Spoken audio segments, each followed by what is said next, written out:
I've got some low maintenance solutions for your garden coming up next.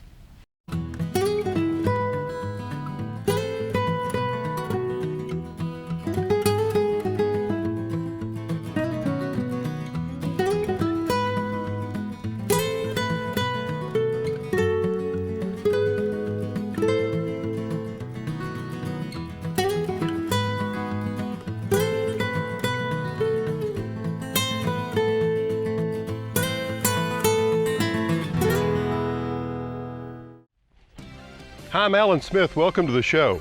You know, if you love gardens as much as I do, you probably enjoy the planting and the care of them equally. I really enjoy the planting more than I do the care, particularly when it gets to the heat of summer. So I always try to plan in the beginning with the end in mind. So the choices that I make early in the season and plant in my garden will impact how I care for them through the growing season. In today's show, we're going to talk to a beekeeper and learn what it's like to keep some honeybees. We'll also check out the eggplant I have in the garden, answer a viewer question, and prepare this fantastic recipe. I'll also show you a few eye-catching areas at this beautiful location I'm visiting.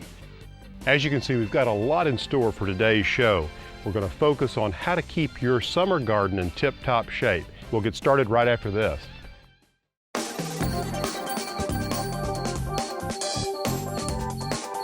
I'm fascinated by honeybees.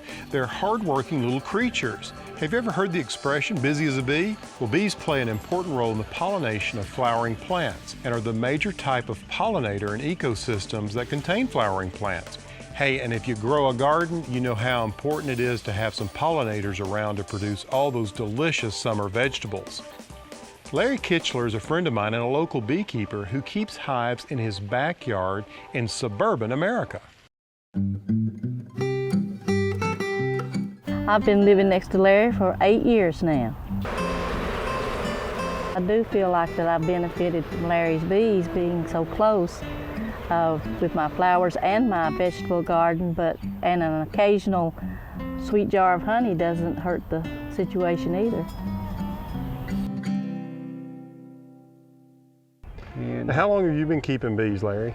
I started helping my granddad when I was about 12 or 13, and I kept bees while I was in high school for 4-H projects. Oh, yeah. I did demonstrations on bees and beekeeping, Yeah. and made it a lifelong career after that.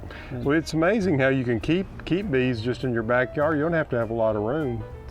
Neighbors don't mind them, they don't bark, and they don't bite unless you're right in their way. Yeah. Well, let's take a look here. Let me get a hive tool. So they're building there's some honey there. Yeah, they've got quite a bit of honey brought in. This was completely empty 2 weeks ago. So on a hive of this size, how many pounds of honey would you produce? On a single hive like this, easily 60 to 80 pounds of honey. Isn't that amazing? Still leave abundant supply for them to live on through the winter. Just fascinating. And there's the queen. Where? Oh, here she is right here. Look Right there with the She has a white little mark. white dot on her. See her? Well, I don't want to touch her.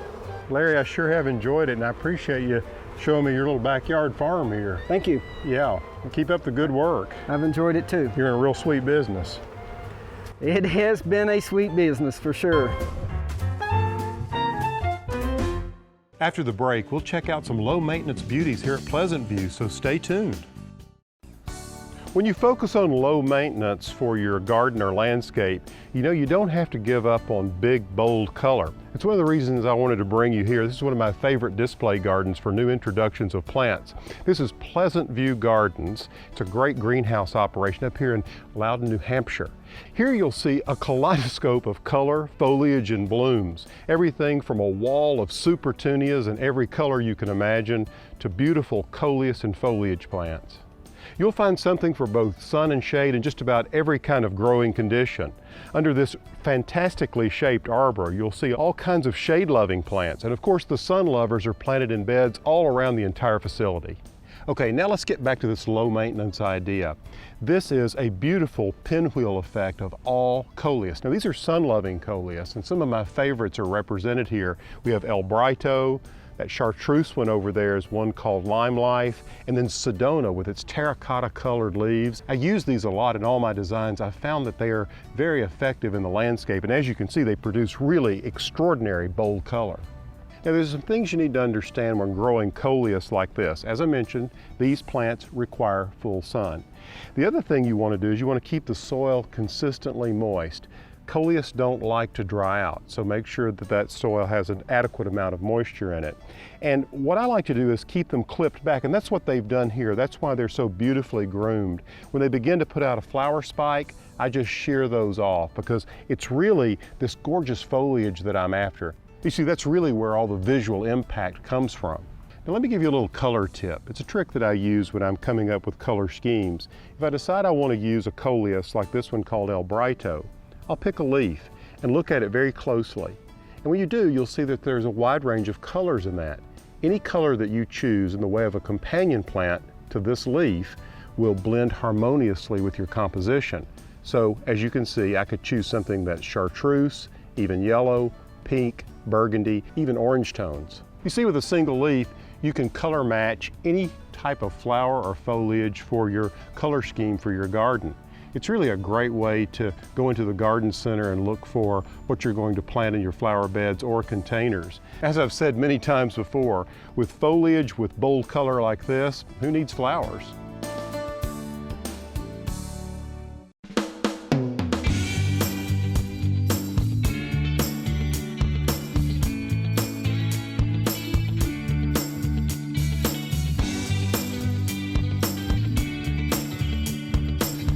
I have to say I love coming to display gardens to get ideas, and this one is really fantastic. There's a wide range of blooms, new plant introductions, and lots of foliage plants, but also ideas on how to use them. For instance, these window boxes, there's 5 different windows here with one on each side, so there are 10 different window box displays. And if you look around, I have to say there's got to be something here for everyone. There's every color arrangement you can possibly think of.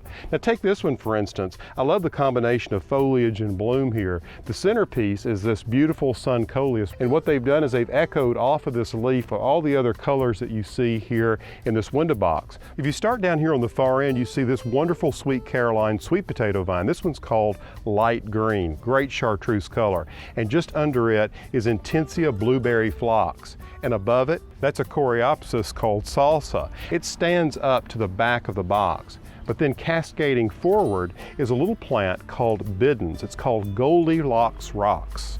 And then just between the Coleus and the coreopsis, this wonderful Angelonia called Angel Face Blue. Now you have to ask yourself, what makes a window box like this so successful? Well, there are several things that go into it, and let's point those out. We've been through the plants. These are all very good performing plants. They all require full sun, so siding the box is very important.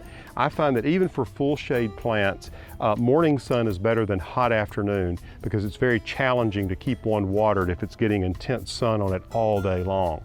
Now the other thing you want to keep in mind is the size of the box. This one is 5 feet long, it's deep by 10 inches, so from the front to the back 10 inches, and then it sits up 10 inches. So it's 10 by 10 inch by 5 feet. You want a lot of soil volume. The larger the window box vessel itself and the more soil that's in there, the easier it's going to be to keep that soil consistently moist, and your plants are going to respond to it in this way. Now the final thing you want to keep in mind when designing a window box is the placement and maintenance of the plants. You can see some of these plants can be very thuggish, but let's talk about the habit of the plant. For instance, I've got this Coleus here, which is going to come up in the middle and it's more upright.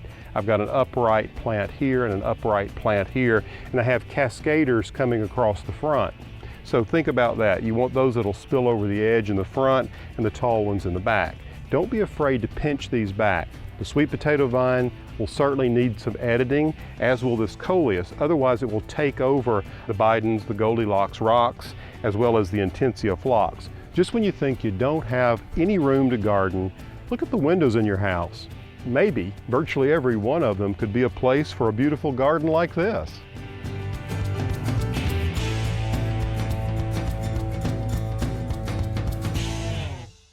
Now when we come back, we'll get acquainted with some storybook eggplants in my garden. Last summer I had a bumper crop of eggplant. Let's take a look at the Hansel and Gretel eggplant I harvested that was absolutely delicious. For those of us who've gardened for years and those who are coming on board and beginning to grow some of their own food, we're always looking for things that will perform in the really hot dog days of summer. One of the best examples is right here. It's eggplant. And this variety of eggplant that I'm looking at here, you can see in the basket, is one called Hansel and Gretel. The purple ones are called Hansel and the white ones are called Gretel. You may say, well, big deal. Well, let me tell you, it's all about the volume, the yield that these plants produce. It's really quite phenomenal. I have to stay out here and on them all the time to make sure that I'm harvesting them young enough before they get too old. You see, I like to use them in ways like, well, simply smoking or grilling them. I also like them in dishes like baba ganoush and ratatouille. And they're great in so many different types of vegetarian recipes. Now, to grow eggplant, you want to make sure that you have well-drained soil, plenty of sun. I fertilize with an organic fertilizer. And as they grow, you want to make sure that you're harvesting on a regular basis. And I like to use these pruners because I don't like to tear the stems of the plant. You want to keep that plant in top health because they will produce for a long time. What's amazing is once you plant the plants, you'll find that they begin producing after 60 days. Also, something to point out, they produce this beautiful purple flower with a yellow center. They're a joy to have around. And the other thing to think about is to grow them in containers. If you don't have a lot of space, it's the perfect way to have some of your own homegrown eggplant.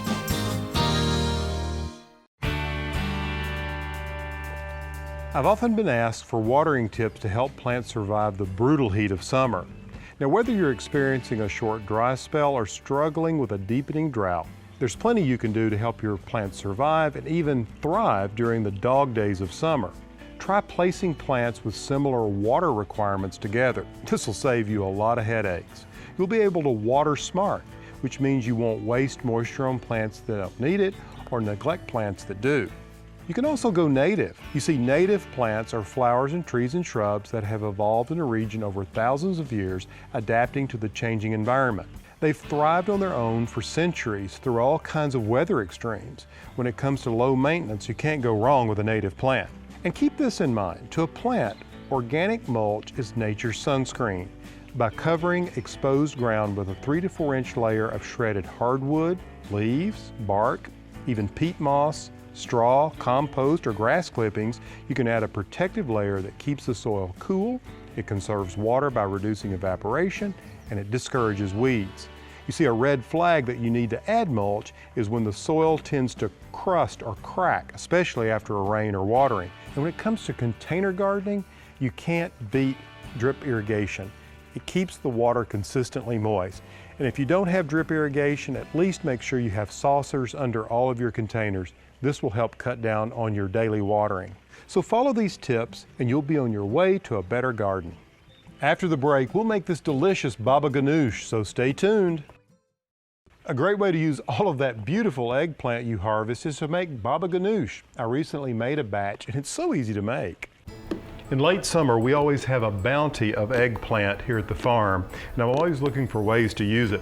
One of my favorite ways to use it is to create a lovely Middle Eastern dip or spread called baba ganoush. It's easy to make, and the name, well, is fun to say. Now what I'm doing is I'm piercing these 2 large eggplant. What you'll find is after they've cooked down, you're only going to yield about this much eggplant for your baba ganoush. Now what you want to do here is get started with the other ingredients. And what I'm using is a 1/4 cup of lemon juice, food processor, 1/4 cup of tahini, crushed sesame seeds, gives it good flavor, and 1/4 cup of chopped flat leaf Italian parsley, which I love to grow here, both in containers and in the garden, 2 shallots, and 2 cloves of garlic. And what I'm going to do is I'm going to take these 2 cloves of garlic, and I'm just going to crush them first, like that, and throw them in the food processor and give it a whirl. Okay, I'm ready to add the eggplant.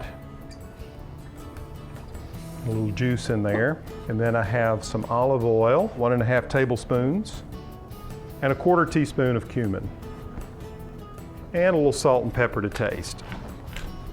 It smells really good. Now I like mine really smooth, so I'm gonna let it go for quite a while here. you don't like it so smooth, you can have it a little more rustic by not processing it quite as long. Okay, now let's take a look. Smells divine. Let's taste this. Nice consistency, very fresh. Okay, now all I have to do is put this in a bowl, and I'll pop it in the fridge for it to chill until I'm ready to serve it. This is great with pita bread or chips or with raw vegetables. It's a great use of eggplant. You should give it a try.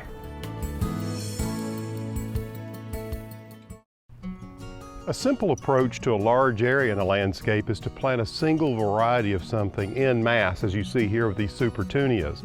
One thing to keep in mind, if you do a mass planting, I've found that using 3 different colors, all in the same color family, all very closely related, is more visually compelling than a single color. In this case, what we've used is the dark fuchsia supertunia next to a medium colored one called Vista Bubblegum Pink supertunia, and the lightest one being Silverberry supertunia.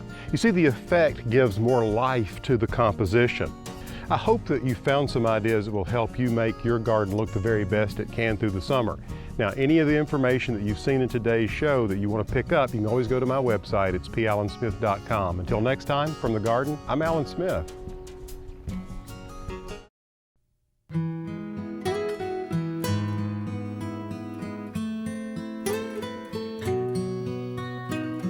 In this garden I dream of a bed of flowers. Bluebirds sing of the beauty all around us.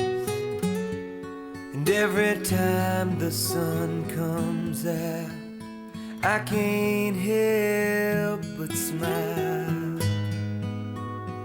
Oh, no, I can't help but smile.